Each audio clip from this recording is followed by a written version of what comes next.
Fala pessoal, a paz do Senhor Jesus, um vídeo aqui iniciando e a gente novamente está aqui com o canal ativo, né? A gente não parou. Deus às vezes nos guarda por um tempo, mas é para nos dar experiência, nos dar instrução e quebrantar o nosso coração. E que desde já Ele possa quebrantar o nosso coração através dessa mensagem que vai ser passada aqui. Porque eu sei que não é uma mensagem só restrita para mim, mas é para toda uma geração, para toda uma direção de humanidade. É aquilo que Deus quer estabelecer como princípio em nós, é o quebrantamento, é o desejo por sua presença. E a qual pessoas dos tempos antigos e as pessoas junto comigo, junto com você, nos tempos de hoje também estão suscetíveis, que é abandonar o Senhor, que é deixar o primeiro amor. Mas o Senhor sempre ele vai ter uma palavra, sempre ele vai ter uma direção, sempre ele vai ter um caminho mais excelente para nos trazer de volta para esse primeiro amor. E até com repreensão, o Senhor pode nos exortar a isso. E a mensagem que eu quero iniciar aqui com vocês, alguns versículos eu separei, mas eu vou deixar aqui aquilo que o Senhor quer tá falando comigo e quer falar com você, quer falar com a nossa juventude nos dias de hoje. Com um contexto que por vezes não parece ser muito agradável ou propício para o Senhor se manifestar, mas o Senhor ainda continua levantando jovens, o Senhor ainda continua levantando os seus filhos para passar a mensagem, e a qual eles também se enquadram nessa mensagem. O primeiro versículo que eu quero compartilhar com vocês é Jeremias capítulo 2, o versículo 13, que diz assim: Porque o meu povo cometeu dois males, abandonou a mim a fonte da água da vida e cavaram cisternas rachadas que não retêm água. De introdução, pessoal, a respeito desses versículos, serei simples e objetivo naquilo que eu quero falar com vocês, porque o Senhor ele tem trabalhado no meu coração, ele tem me confrontado também a respeito do nosso zelo pela presença dele, a respeito pelas nossas expectativas no Senhor, pelo nosso devocional a Ele. E, por vezes, nós temos também se tornado como o povo de Israel. Contexto de Jeremias, contexto de Ezequiel, que é a palavra que a gente também vai trazer aqui, é um contexto de rebeldia. Você vê que Deus inicia mostrando a sua glória aos seus servos, isso é claro, deixando bem claro aquilo que ele queria de cada um deles, tanto de Jeremias quanto de Ezequiel, mostrando como ia ser a caminhada, a respeito que a caminhada com Deus ela não é fácil, seja nos tempos da antiga aliança, seja nos tempos de hoje da graça. Nós temos de mantermos um comportamento firme diante de Deus. E ele não deixa ausente o caminho que nós vamos trilhar. Ele diz que nós padeceríamos perseguições, padeceríamos por amor ao nome dele, mas é certo isso que ele disse tanto aos profetas quanto também para os nossos dias de hoje, que ele não nos deixaria só, independente da tribulação, independente da perseguição, o Senhor estaria conosco todos os dias. E ele tem provado isso, tanto na vida dos profetas, na vida de Jeremias, como também na vida de Ezequiel. Sempre o Senhor tinha algo para manifestar a eles e consolá-los, por mais que a pressão do seu arredor fosse como que impulsionasse eles a perder a expectativa da vida. Mas não, o Senhor sempre mostrou o seu zelo, a sua mão forte. Mas o que é que vamos trabalhar nesses versículos? O Senhor ele me trouxe à memória esses versículos, ele falou ao meu coração, e quando eu falo falou ao meu coração, não é a expectativa do meu próprio coração, mas a gente tem que deixar Deus falar ao nosso coração, que é daqui onde flui todas as coisas. E bem, Ezequiel, ele traz essa mesma perspectiva de Jeremias a respeito da individualidade de cada um do povo de Israel, como também no geral. Eles se converteram não para o Senhor, mas se converteram contra o Senhor. Ou seja, o coração deles se tornaram convencidos pelas paixões mundanas, pelo aquilo que não era de agrado a Deus. E assim se rebelaram, se esqueceram os preceitos do Senhor, se deixaram levar pela dureza do seu coração, tornaram as costas para Deus. Mas o Senhor, ele deixou a promessa que não abandonaria o seu povo. E isso a gente tem que deixar bem claro aqui. E para a nossa aplicação, como eu disse que ia ser bem direto, O Senhor não abandonou a nossa geração. O Senhor não nos abandonou. O Senhor ele está com expectativa e ele tem muito mais expectativa em cada um de nós do que até nós mesmos. De qual forma? Ezequiel, Deus inicia uma certa visão a ele mostrando o templo a partir do 40 do livro de Ezequiel, mas eu vou dar ênfase aqui no capítulo 47, que diz assim o versículo do 8 em diante. Olha, preste atenção.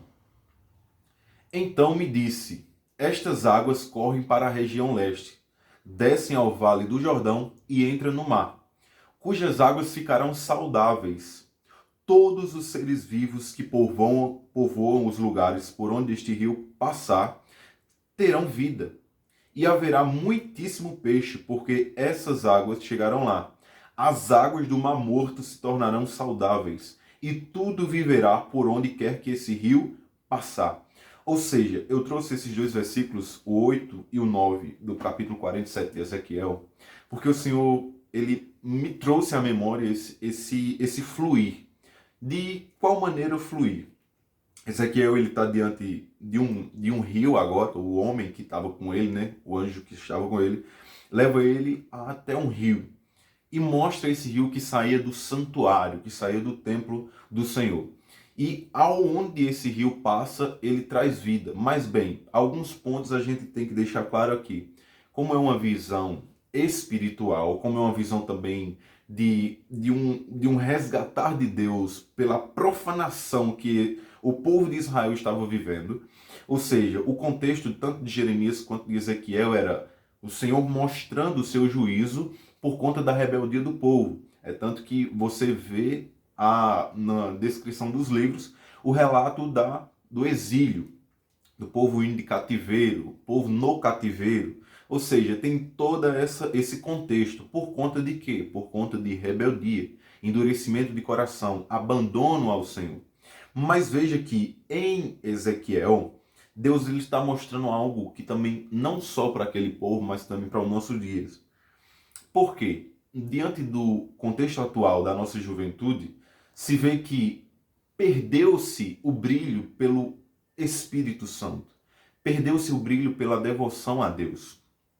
Deus ele tem me confrontado a respeito disso, porque até eu estava deixando se perder por coisas banais, por coisas do dia a dia. A gente vai perdendo o brilho pelo amor e o zelo ao Espírito Santo, pela palavra de Deus. E nós não somos diferentes do povo de Israel.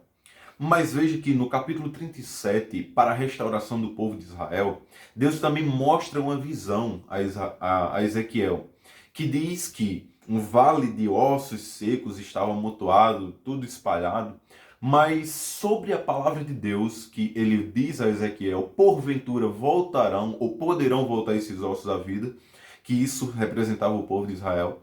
E assim Deus ordena, profetize sobre esses ossos. Profetiza ao filho do homem. E dessa forma, Ezequiel, ele diz, não, sobre a tua palavra eu digo, ossos secos, ouvi a palavra do Senhor.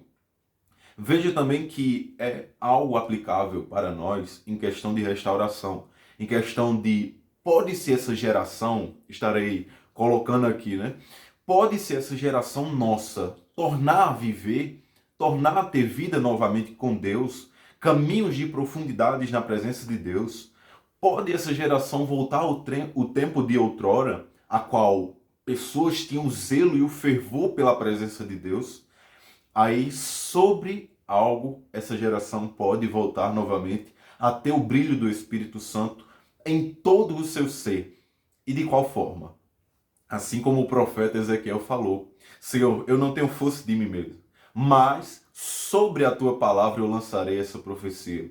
E dessa mesma forma eu estou aqui como um porta-voz daquilo que Deus tem comunicado a mim e quer sobre a nossa geração.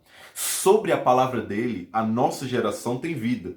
De qual forma? Aí nós chegamos em Ezequiel 47, a qual ele diz que um rio flui do santuário. Esse rio tem uma apresentação também, uma comparação, ou um tipo de Cristo, né? A respeito daquilo que Cristo fez. Mas bem, nós estamos aqui ainda no rio. Vamos chegar lá em Cristo. Esse rio, na visão de Ezequiel, ele está fluindo. E quando ele flui, Ezequiel está vendo ele fluindo, está fluindo. Mas Ezequiel ele só vai ter a visão que por onde o rio passa traz vida depois que ele entra no rio. Ou seja, enquanto ele ainda não entrou no rio, ele não está tendo essa visão. Você pode ver nos primeiros versículos do capítulo 47.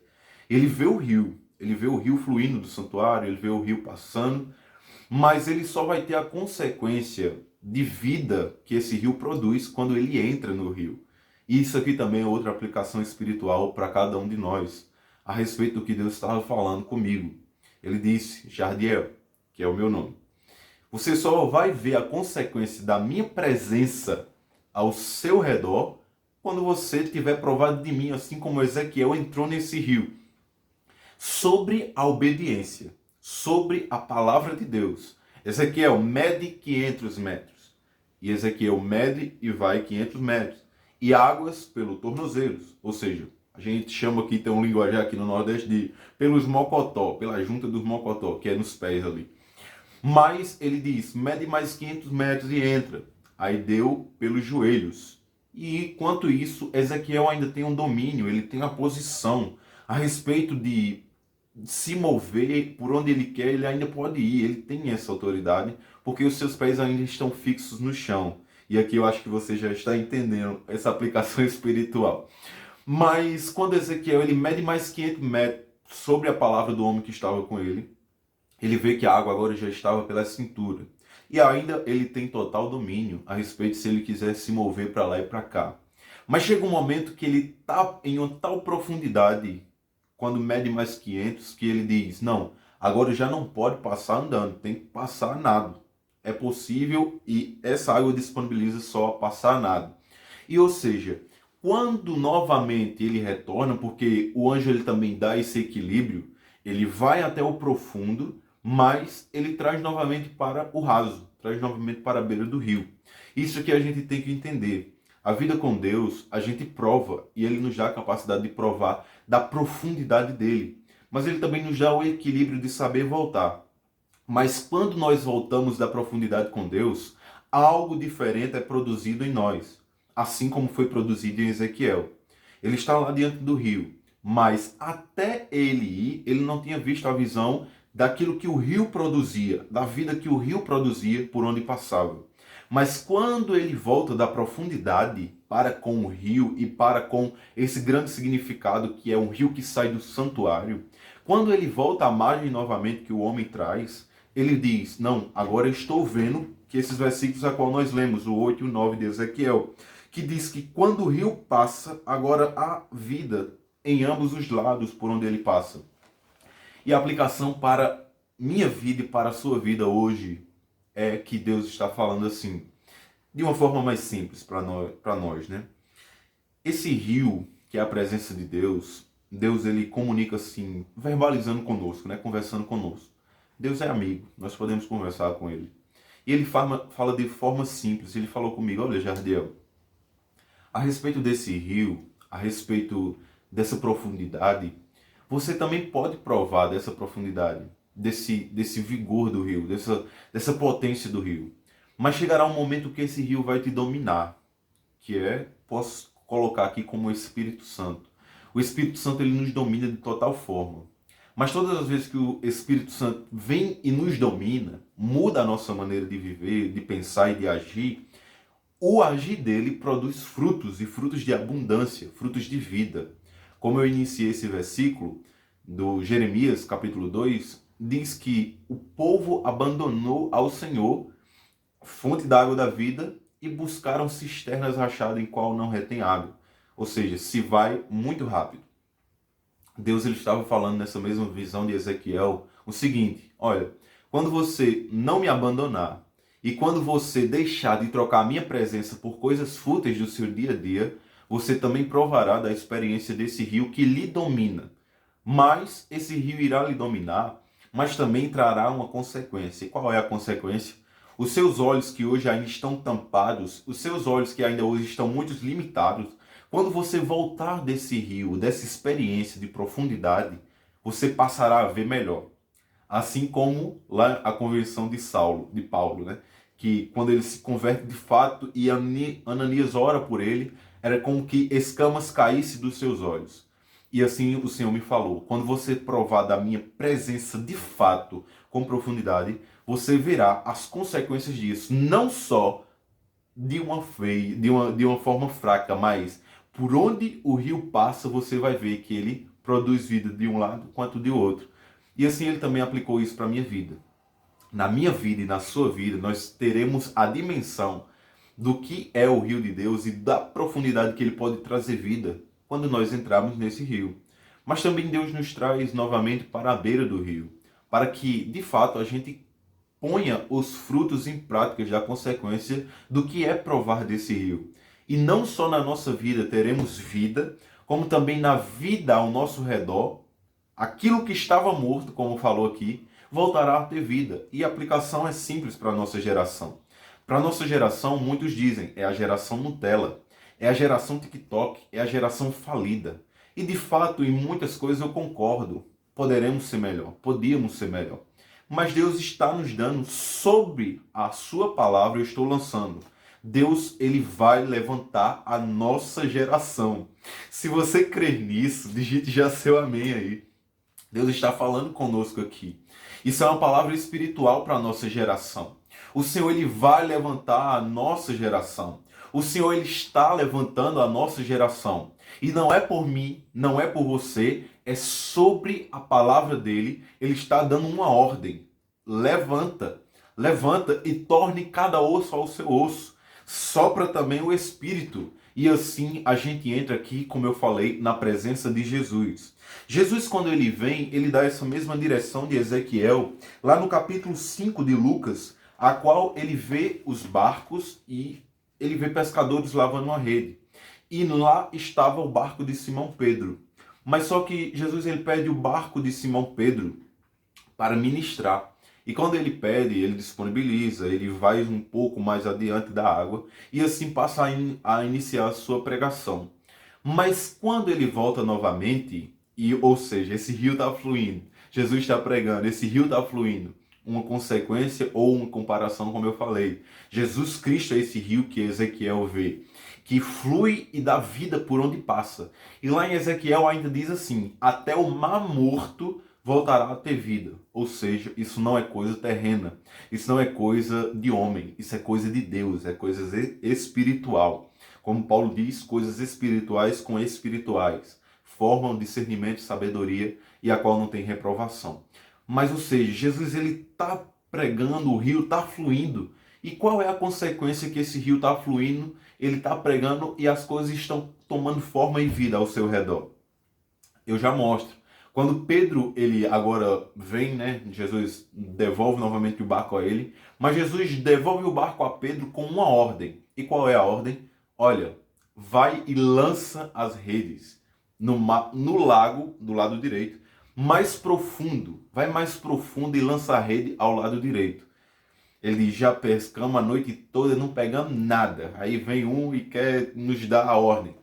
Mas ele mesmo assim ele volta atrás e diz: não, sobre a tua palavra, Senhor, sobre a tua palavra eu vou. Ora, ele tinha visto Jesus ministrar, alguma coisa teria provocado nele ali de curiosidade. Mas ele diz: sobre a tua palavra eu vou e lançarei a rede ao lado direito, no mais profundo. Veja que há sempre uma direção. Vá a mais profundo e lá você vai colher. Ou seja, Deus, ele também está trabalhando conosco, ele está dando essa mensagem para nós hoje. Nós iremos colher frutos bastardos, ou seja, de muita abundância, mas quando a gente for no mais profundo com a sua presença. Pedro, ele vai mais profundo, e quando ele vai mais profundo, sabe qual é a consequência? Eram tantos peixes que as redes chegaram a se romper. Mas ele volta novamente mostrando o cenário a qual é a condição de todos nós. Senhor, sou pecador, afasta-te de mim. Mas veja que Jesus, ele recebe Pedro, assim como recebe nós, assim como vai receber a nossa geração. E eu me perguntei: Senhor, como é que o Senhor quer fazer grandes maravilhas conosco, sendo eu pecador, miserável? Como é que o Senhor quer fazer isso conosco, com a nossa geração? Olha o estado da nossa geração. Aí Jesus, ele brada no nosso coração, no meu coração, e diz: Não, você enxerga com lentes ainda carnais, você ainda está enxergando com lentes carnais. Mas procure olhar com as lentes espirituais. Procure olhar com as minhas lentes. Tome as minhas lentes, tome a lente do Espírito. Aí ele pega e nos leva para Jeremias 29, o versículo 11, que diz assim: Eu é que sei os pensamentos que tenho a respeito de vocês, diz o Senhor. São pensamentos de paz e não de mal. São de um futuro, de uma esperança, a qual, ele diz, né? Então vocês me invocarão e eu se aproximarão de mim e eu se aproximarei de vocês, eu ouvirei o seu clamor. Vocês, quando me buscar de todo o coração, eu me deixarei ser achado, né? Falando de uma forma resumida esses versículos. Mas, ou seja, há sempre uma consequência de quando vamos mais profundo com Deus. Não só para nós, mas também com as coisas que estão à nossa volta. E é isso que Deus está me levantando para fazer. Não só a minha vida, mas a vida sua, a vida da nossa geração vai ser impactada. E assim eu creio sobre a palavra de Deus. Também, qual é a consequência da presença de Deus para os nossos dias?